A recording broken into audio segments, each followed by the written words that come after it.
wenzige mwana wo mwagalanga nange mukama wange kiwulire muliraana wo obutesiga muliraana wo obeera mulogo munnange olyeyo ndigenda ne muganzi wange nsuze omwoyo.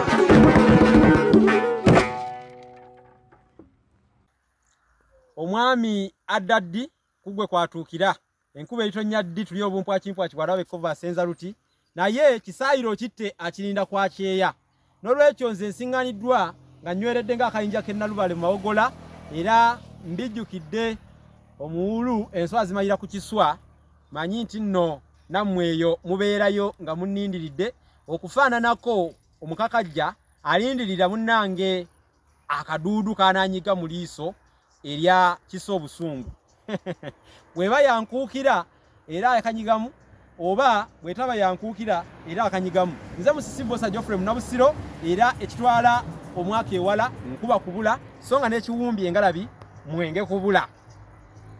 Wano wendi ndi mu Kitoogo nga kyo kyayidde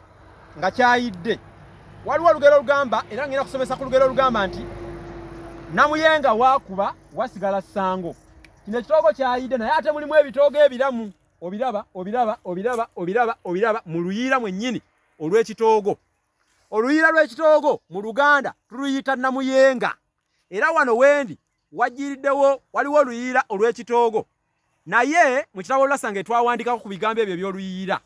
Kinoonyeeko kya mitwalo 10 otegere namuyenga n'ebigambo ebirala ebyekuusaawo eby'olulimi Oluganda ebigumu. Tukomyawo olwaleero ku namuyenga oluyiira olw'ekitoogo lwe luyitibwa namuyenga. Wenzige mwana wo mwagalanga nange mukama wange kiwulire